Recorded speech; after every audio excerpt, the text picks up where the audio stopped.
तर मोर्चा घरी आणावा, पुस्तक ऐकण्यासाठी मी स्वतः जाणार असल्याचं आमदार संजय गायकवाड म्हणतायत। पुस्तक वाचत असताना शिवाजी महाराज यांचा एकेरी उल्लेख करू नये, शिवरायांचा एकेरी उल्लेख करणाऱ्यांनी माफी मागितली आहे का असा सवालही गायकवाडांनी विचारलाय।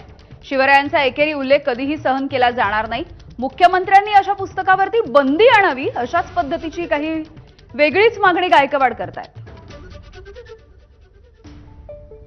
आपल्यासोबत खुद्द आमदार संजय गायकवाड आहे।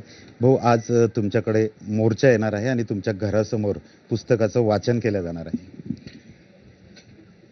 मोर्चा त्यांनी घरी आणावा, ऑफिसला आणावा, आम्ही त्यांचं पुस्तक वाचनाकरता आम्ही स्वागत करू।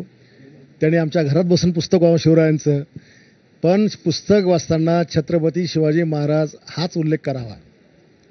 त्यांनी पुस्तक कुठेही वाचावं, ते पुस्तक मी स्वतः ऐकायला जाईल। त्या दिवशी रागाच्या भरात मी शिवगाळ केली, कारण मी हे अजिबात सहन करत नाही व सगळ्यांना माझा गरम स्वभाव माहिती आहे।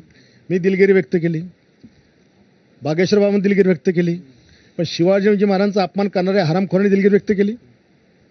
त्यांनी माफी मागितली आतापर्यंत त्यांनी अजून माफी मागितली नाही। उलट मुजोरीसारखे या आमच्या जिल्ह्यामध्ये येऊन आमच्या शिवभक्तांच्या जखमीवर मीठ चोळा लिहून राहिले की तुम्ही किती जय जय शिवाजी महाराजांचा करा, मी त्याला शिवाजीच म्हणेल। वेगळ्या भाषेत बोलायचं झालं तर माझ्या घरापर्यंत, माझ्या ऑफिसपर्यंत मोर्चा आणण्याची कोणाची हिंमत किती आहे महाराष्ट्राला माहिती आहे। पण आता त्या मोर्चामध्ये पाहिले तर 70, 75, 80, 85 वर्षाचे सगळे आई आजोबाच्या बापाच्या नावाचे लोक, म्हणजे वयाचे लोक आहेत। आता काय त्यांना विरोध करावं, कसा विरोध करावा त्यांना, हाही एकीकडे दुसरा भाग आहे।